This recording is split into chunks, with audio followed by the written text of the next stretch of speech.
My name is Ishita Raki. I have secured All India rank 8 in this year's Civil Services examination. This was my third attempt and my optional is economics. I did my graduation in economics from Lady Shri Ram College, Delhi University, and I did my post graduation in economics from Madras School of Economics. ये मेरा third attempt था.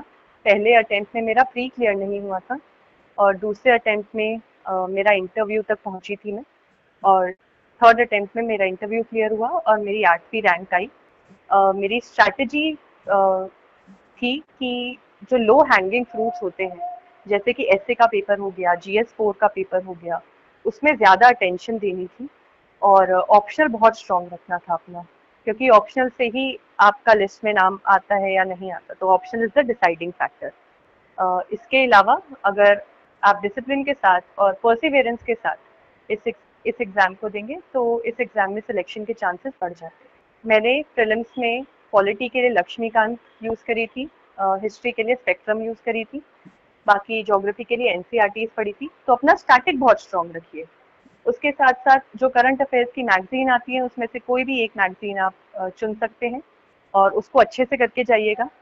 इसके अलावा environment और science and take दो ऐसे areas हैं जहाँ पे थोड़ी डाइवर्स नॉलेज चाहिए, तो उसमें थोड़ी डाइवर्स नॉलेज रखिए. और सबसे ज़्यादा इम्पोर्टेंट है प्रीलिम्स में कि आप कॉन्फिडेंस के साथ अंदर जाइए पेपर लिखने के लिए, क्योंकि 50% ये डिटर्मिन करना कि आप सेलेक्ट होंगे या नहीं होंगे वो वहीं पे डिसाइड होगा. आपके स्टेट ऑफ माइंड में पेपर लिख रहे हैं, अपनी स्ट्रैटेजी बना के जाइए कि आप पेपर कैसे अटेम्प्ट करेंगे. तो इस तरह से प्रीलिम्स किया जा सकता है. मेरे फर्स्ट प्रीलिम्स में मैंने जो गलतियां करी थी वो ये थी कि पहला तो मेरा टाइम मैनेजमेंट बहुत अच्छा नहीं था. मैं कोई स्ट्रैटेजी बनाकर नहीं गई थी कि मुझे प्रीलिम्स का पेपर कैसे अटेम्प्ट करना है, जिसकी वजह से एग्जामिनेशन हॉल के अंदर ही मेरा कॉन्फिडेंस भी डाउन हो गया था और बहुत कंफ्यूजन भी हो गई थी, जिसकी वजह से काफ़ी आते हुए क्वेश्चन भी गलत हुए. तो इसको सीख कर मैंने अपने अगले प्रीलिम्स में ये मेक श्योर किया कि मैं एक स्ट्रैटेजी के साथ अंदर जाऊं. मैं 3 राउंड्स में पेपर सॉल्व करती थी और मेरा आइडिया यही रहता था कि मैक्सिमम से मैक्सिमम अटेम्प्ट करना है प्रीलिम्स के अंदर. तो मैं 80 से 90 क्वेश्चन करके आती थी प्रीलिम्स में. मैम मेरा प्रिपरेशन मोस्टली सेल्फ स्टडी से ही हुआ था और मैंने टेस्ट पेपर बहुत सारे लगाए थे. करीबन 30-40 टेस्ट पेपर मैंने सॉल्व किए होंगे. उसी से मैंने अपनी स्ट्रैटेजी जो है वो फाइनलाइज करी थी कि मैं कैसे अटेम्प्ट करूँगी. उसके अलावा थोड़े एरियाज जो होते हैं, जो फ्रिंज एरियाज होते हैं, जैसे कि इन्वायरमेंट में नेशनल पार्क वगैरह हो गए, ये थोड़े लो हैंगिंग फ्रूट्स होते हैं. इनको अगर आइडेंटिफाई करके आप थोड़ा भी इसमें मेहनत लगा देंगे तो ये बहुत ज़्यादा रिजल्ट देते हैं फाइनल में. मेंस में सबसे ज़्यादा इम्पोर्टेंट होता है आपका ऑप्शनल. अगर आपने ऑप्शनल की बहुत अच्छे से तैयारी कर रखी है और आपके अच्छे मार्क्स आते हैं ऑप्शनल में, तो बाकी चीज़ें मैनेज हो जाती हैं. फिर सबसे ज़्यादा इम्पोर्टेंट होता है एसए और जीएस 4, क्योंकि ये दो ऐसे एरियाज हैं जहाँ पे आप थोड़ा सा इनपुट डालेंगे तो आउटपुट बहुत ज़्यादा आएगा. तो इसका इनपुट आउटपुट रेशियो काफ़ी अच्छा है. बाकी GS 1, 2 और 3 में आप अपनी बेसिक प्रिपरेशन लेकर जाइए. स्टैटिक अच्छे से कवर कीजिए, करंट अफेयर्स टिप्स पर रखिए, न्यूज़पेपर पढ़ते रहिए. तो इन सब के साथ GS 1, 2 और 3 मैनेज हो जाता है. तो ऑप्शनल, एसए और GS 4 मेरे हिसाब से सबसे ज़्यादा इम्पोर्टेंट होते हैं अगर आपको मेंस क्लियर करना है. तो मेरे हिसाब से यूपीएससी का पैटर्न करंट से कंटेम्प्रेरी अफेयर्स की तरफ बढ़ता जा रहा है. तो आप करंट अफेयर्स के बारे में इतना वरी मत कीजिए, क्योंकि करंट के पीछे भागेंगे तो स्टैटिक निगलेक्ट होगा और अगर स्टैटिक स्ट्रॉन्ग नहीं है तो सिलेक्शन बहुत मुश्किल हो जाता है. तो करंट की ज़्यादा चिंता ना करें, न्यूज़पेपर पढ़ते रहें.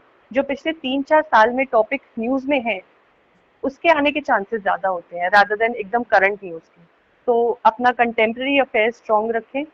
इसी के साथ साथ स्टैटिक अगर अच्छा रहेगा तो फिर आसान हो जाता है चीज़ें करना. मैंने ऑनलाइन रिसोर्सेज काफ़ी यूज़ किए थे, जैसे कि ऑनलाइन करंट अफेयर्स की मैगजीन आ जाती है, तो मैंने एक मैगजीन चूज़ कर ली थी, उसी को डाउनलोड करके वहीं से पढ़ती थी मैं. इसी के साथ साथ अगर कोई टॉपिक समझ में नहीं आ रहा है तो आप यूट्यूब की हेल्प ले सकते हैं. तो टॉपिक को टाइप कीजिए, पीछे यूपीएससी लिखिए, तो आपको काफ़ी सारे ऑनलाइन प्लेटफॉर्म्स मिल जाएंगे वो टॉपिक को एक्सप्लेन करते हुए. तो इस तरीके से आप टारगेटेड मैनर में ऑनलाइन रिसोर्सेज का यूटिलाइजेशन कर सकते हैं. मेंस में जो GS 1 है उसके रिसोर्सेज और प्रीलिम्स के रिसोर्सेज मेरे सेम ही थे. History, geography, art and culture, जो मैंने प्रीलिम्स में पढ़ा था वही मैंने मेंस में रखा। और GS2 के लिए मैंने लक्ष्मीकांत यूज़ करी थी मेंस में भी। इसी के साथ साथ जो करंट हैपनिंग्स होती है, न्यूज़पेपर की बहुत हेल्प ली थी। और इंटरनेशनल रिलेशंस के लिए भी मैंने न्यूज़पेपर पर रिलाई किया था। राज्यसभा टीवी पे जो डिबेट्स आते हैं वो देखे थे। GS3 में इकोनॉमिक्स तो मेरा ऑप्शनल ही था, तो उसके लिए कुछ अलग से प्रिपेयर नहीं किया। फिर बाकी चीज़ों के लिए मैंने ऑनलाइन रिसोर्सेज बहुत यूज़ किए थे। जैसे डिज़ास्टर मैनेजमेंट के लिए मैंने अनअकैडमी की वीडियोस देखी थी, रोमन सैनी सर की वीडियोस हैं। इन्वायरमेंट के लिए भी उन्हीं की वीडियोस देखी थी मैंने। और बाकी साइंस एंड टेक के लिए भी मैंने प्रीलिम्स वाले रिसोर्सेज ही यूज़ किए थे। तो एक इंटीग्रेटेड मैनर में मैंने प्रिपरेशन करी थी, प्रीलिम्स और मेंस दोनों साथ। मेरे पास जितना टाइम था, मेरे पास अपने फर्स्ट अटेम्प्ट के बाद 10-11 महीने थे, तो मैंने पूरा टाइम स्लॉट्स में डिवाइड कर लिया था कि इतने टाइम में ये सिलेबस कवर हो जाना चाहिए, इतने टाइम में ये सिलेबस कवर हो जाना चाहिए।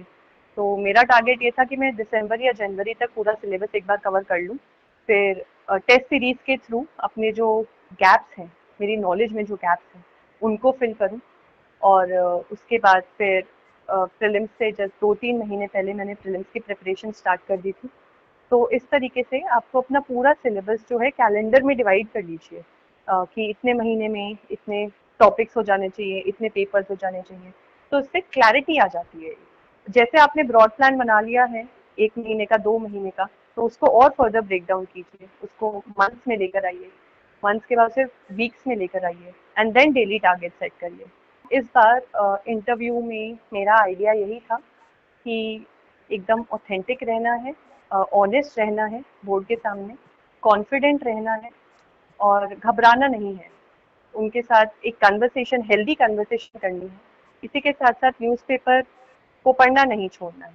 ये सब चीज़ों के साथ साथ अपना डिटेल्ड एप्लीकेशन फॉर्म जो डैप, उसकी अच्छी प्रिपरेशन होनी चाहिए। ये सब अगर होगा तो इंटरव्यू हैंडल किया जा सकता है। अब तो टाइम कम बचा है, लेकिन फिर भी अभी ऑलमोस्ट 4-5 दिन है। तो इस टाइम अपनी मेंटल और इमोशनल हेल्थ पे भी ध्यान दीजिएगा, क्योंकि अगर आप एग्जाम हॉल के अंदर कॉन्फिडेंस के साथ घुसेंगे तो आपके 3-4 क्वेश्चन तो वैसे ही सही हो जाएंगे। तो कॉन्फिडेंस लेके जाइए कि आपने चीज़ें पढ़ रखी हैं, आपको आता है, और जो आपको पता है आपको क्या आता है और क्या नहीं आता। तो उस तरीके से अगर आप सॉल्व करेंगे चीज़ें तो सिलेक्शन के चांसेस बढ़ सकते हैं।